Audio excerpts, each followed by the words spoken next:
Hello there guys, welcome back to Younes Talks Football, welcome back to a brand new video. I hope all of you are doing well today. This is video number 2, of course, this is becoming the norm now.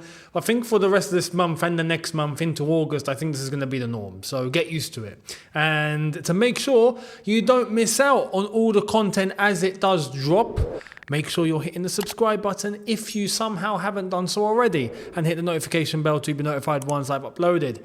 Much appreciated. Now, let's get cracking. Tons to cover, as always.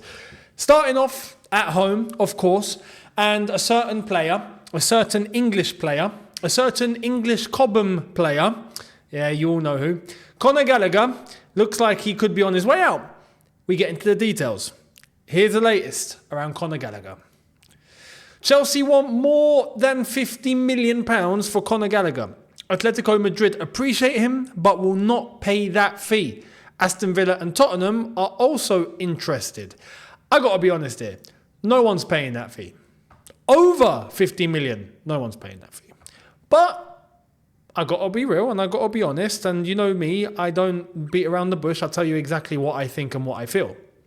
Chelsea are doing a good thing here. There's a whole debate as to whether Gallagher being sold in the first place is a good thing or a bad thing. That's a debate for a different day. I'm not getting into that. Because we could make an entire whole video on that. I think he has his qualities. I understand why he won't play under Maresca. Different day.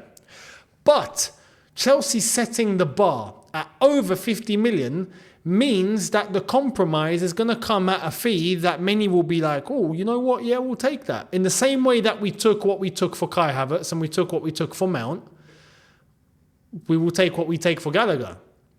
But when you put the price up that high and it ends up being over 50, asking for 55 mil, for example, around that margin, and then Aston Villa come in and go, all right, no, you know what, we'll negotiate. And then we negotiate a £45 million deal. We know before that Chelsea wanted to put a £45 million price tag on Gallagher, didn't they? Initially, well, they would get what they want.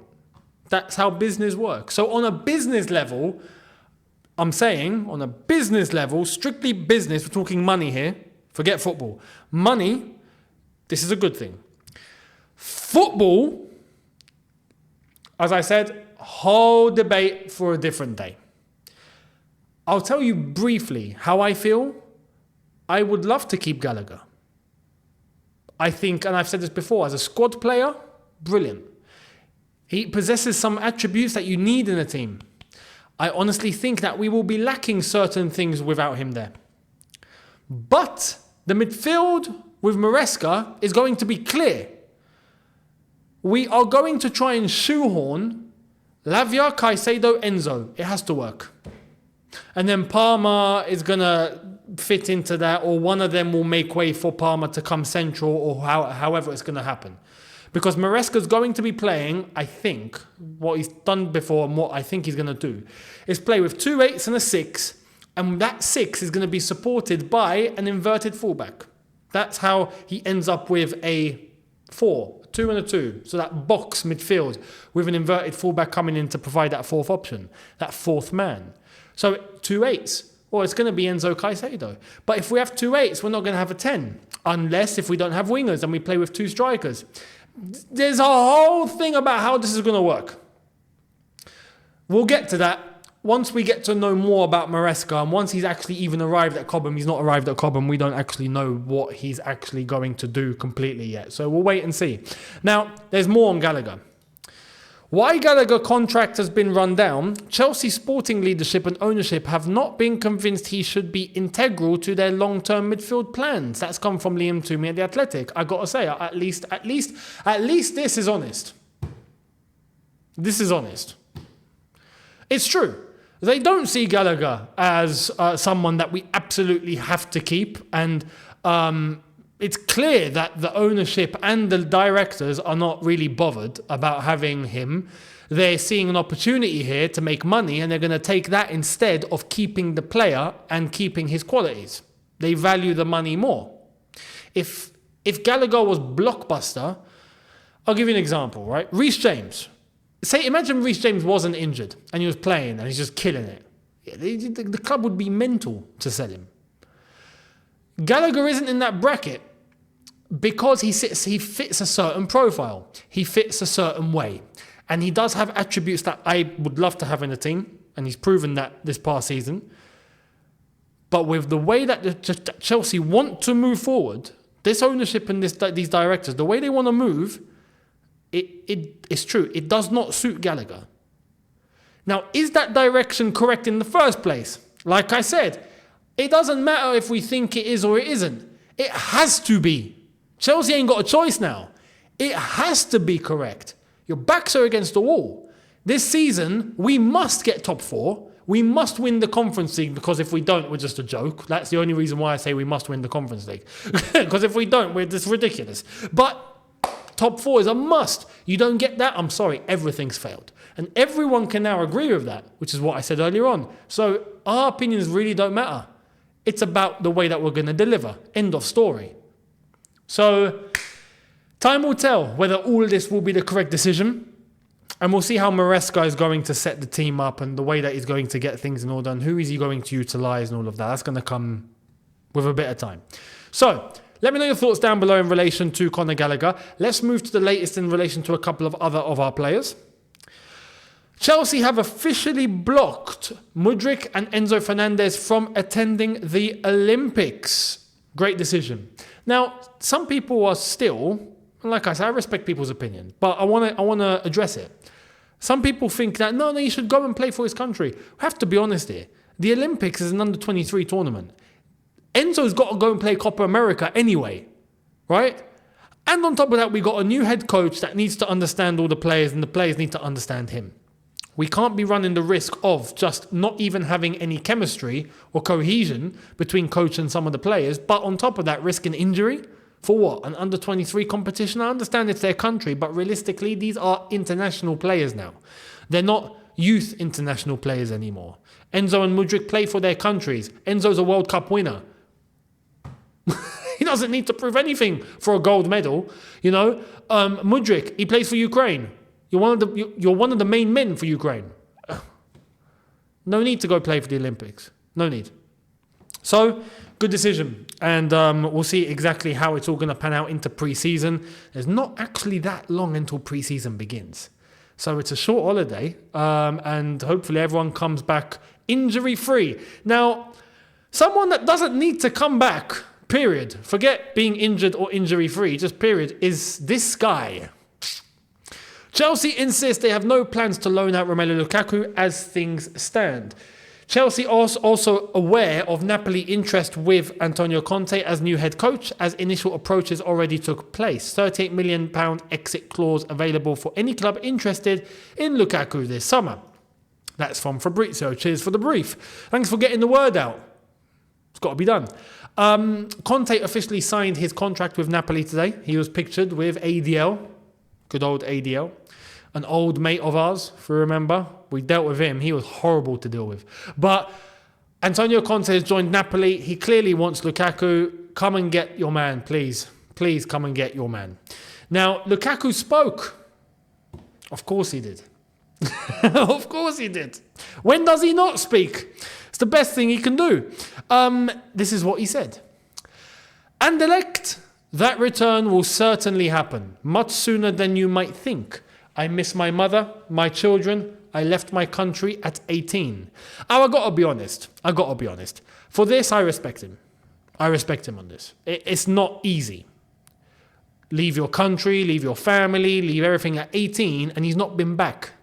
He's not been back up until now. That is coming out your comfort zone. I appreciate that. Anyone that can do that, respect. Because I'm not just talking in football. Anyone, even if you've done it, respect. Because very few people nowadays, unlike before, would be willing to come out their comfort zone that much. Now, people will say, oh, but he's paid millions and millions. Yeah, well, he was doing pretty well in Anderlecht anyway. And he could have gone somewhere local if he wanted to. He could have popped over to Holland, try and get an Ajax role. Or he could have popped over to Germany. That's not too far. Let me try and get to Bayern Munich and then I can pop back to Belgium whenever I want. He actually done the rounds. And fair play. and I understand this on a family level. I get this completely. I'm not really bothered, though, if I'm being completely honest, about what he wants. What I am going to say is, Anderlecht, listen, have you got 38 mil? Because if you have, you could be the absolute dream team for all of us right now, for us and for Lukaku. If you've got 38 million stashed behind your sofa, please get it out and pay up. That would be much appreciated. Thank you very much, Anderlecht. I hope you are able to. I don't think they can, if I'm being honest, but we'll wait and see. Now, moving away from this guy to this league. This league. Well, finally, are we going to do something right? Let's get into it. Premier League clubs will approve referees announcing the explanation for a VAR overturn to the crowd. Finally, referees are going to be held accountable around here. Finally, we get to hear what they got to say in the moment. Finally, please approve this and let's get this underway. And you know what? I don't even want to hear just from the referee on the pitch. I would like to hear from the VAR room too. How about that? Let's just blow it all wide into the open. Yeah, we get everything out in the open, just like they do in cricket, just like they do in rugby, just like they do in all these other sports. But we are a fairly very popular sport, but also quite corrupt sport. And we also want to tuck everything under the carpet. So listen, get it all out from under the carpet and let's start showing everyone what the true intention is. If we're going to keep VAR, this needs to happen. End of story. So let me know your thoughts. Do you agree or disagree? I would love if this can be approved. And if we can get that up and running from next season, please, that would be much appreciated. Now, let's move to some other clubs before we wrap up. This is where us Chelsea fans get to have a bit of a giggle. Do you want to have a laugh? Let's have a laugh. I spoke about Manchester United, didn't I? And I spoke about Mark Goldbridge's comments, right? Yeah. Well, we've got more about Manchester United. Check this out. Breaking! Manchester United season review and Ten Hag's future decision will not go beyond this week. Wow, good news. Finally, we waited 84 years for this decision to be made. This is the longest end of season review I think I've ever seen in all my years. I'm not old, but you get the gist. This is ridiculous. Chelsea had an end of season review for Pochettino. And this is why I said, you know what? At least one thing I can praise Chelsea for is they were decisive. They knew what they wanted and they got it. Simple. Straight away. Poch, thank you very much. Done. See you later. Boom. All right, nice one. We're looking at managers. Okay, make a decision. Boom, that guy. Enzo, you're in. Done. I respect the decisiveness, which is why I say, yo, you better have got it right. You better have got this right. Now, Manchester United are hesitating. Like I've said before, they are hesitant. And why do I think they're hesitant? And we're meant to be the one with circus clown owners. Like I say, I think, look, United fans, you've got to look within. Like I said, you're run by a bunch of seals at this rate, and you're moving as quick as a seal at this rate. They don't move very quickly. Maybe you've not got enough water flowing from Old Trafford for them to swim in, because maybe they can act a little quicker that way. Maybe you've got to get more water through the roof. I don't know why it's taken this long. I can come up with a theory. I think that Ten Hag is cooked. And I don't think that they've got a manager through the door yet, and they're hesitating. I think that's it. But why have they not got a manager through the door? It doesn't exactly show very competent now, does it? Tuchel's available. Could have got him through the door by now. Why haven't you? Graham Potter's available if you want him. Southgate isn't available yet. Could be available in the future after the tournament. So he's in place for the new season if you really want him. Pochettino is still in the country. He's got Soccer Aid on the weekend, on Sunday. So you can go to Stamford Bridge and talk to him. Actually, no, don't come to the bridge. You might wreck our roof. I had to get that one in. But anyway, it's hesitancy. They don't want to sack Ten Hag because they're scared they might be left with nothing. That's my theory. Do you agree or disagree? Let me know down below. Unbelievable. Now, going from one side of Manchester to the other side of Manchester, now we're going to the most recent successful side of Manchester. Here's what's going on there. Manchester City's legal battle with the Premier League has put the £900 million deal to help fund the EFL at risk. That is ridiculous. Oh, can you imagine the Premier League are like, okay, now look, to the EFL, sorry guys. I know we promised you 900 million, but we got this court case that Man City have put us in, and it's going to cost us 900 mil. Like, can you tell? Man City have probably coughed up about 65 lawyers, right? 85 judges, and the whole legal system to try and pay for a decision to go their way. And the Premier League are like, sorry lads, we ain't got the funds for you. It's just mad. The Premier League do not have the funds that they promised to help the EFL because Man City have decided to launch one legal battle. There's levels to this, man. There's levels to this. This is why I'm saying the Premier League dare not try and relegate Man City or do something like that. They're not going to. Man City are too powerful.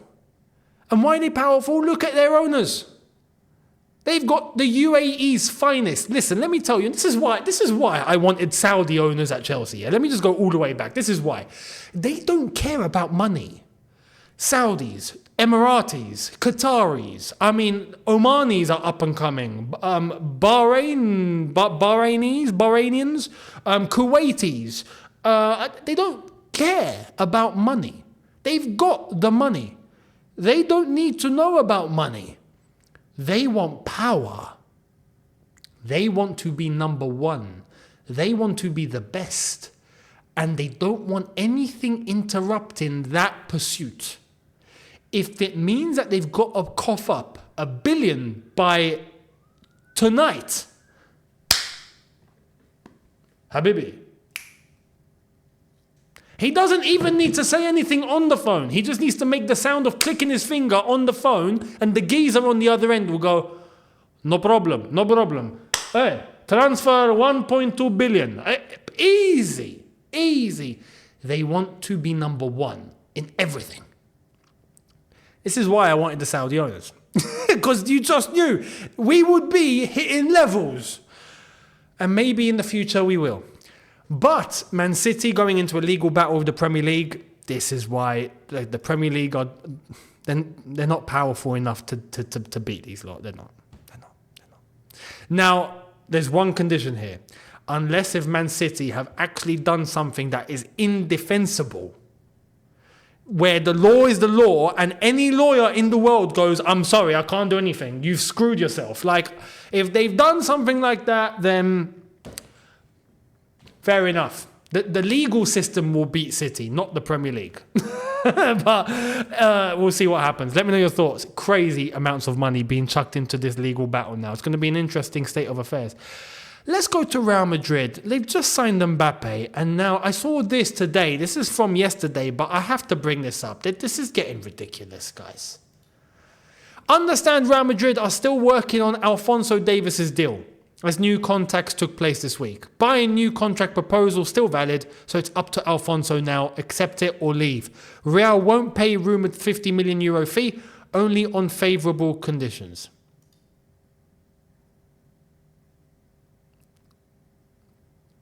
No one's competing next season. Give them 16. End of story. Give them 16. Real Madrid are current European champions, and they will be next European champions at the same time.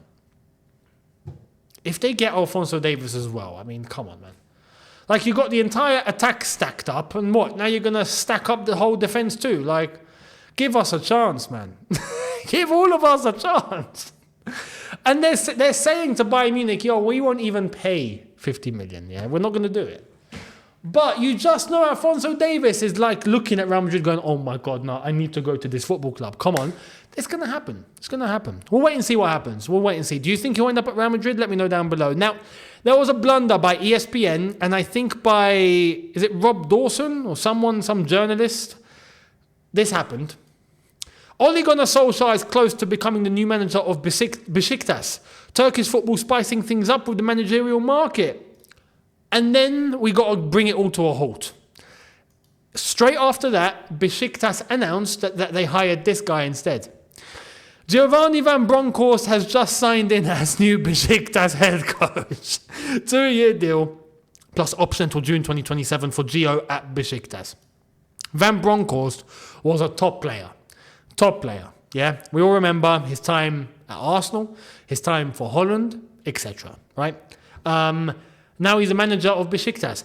How Ole Gunnar Solskjaer has been beaten to a job by Van Bronckhorst, if that's even true, by the way. The whole point of saying this is that ESPN, and I think it was Rob Dawson who came up with it, they've had a blunder, an absolute blunder. You've said that Ole Gunnar Solskjaer is close to becoming the manager, and literally 2 hours later, Van Bronckhorst got unveiled. Not just announced, they done a video package of him announcing everything. So, ESPN, yeah, you got to fix your sources. Get your ketchup and mayonnaise out of the window and get some sauces. So there we are. Let me know your thoughts down below. Much appreciated. Do not forget to be here for all the content from tomorrow. As always, we will be here. Tomorrow, possibly a double upload day.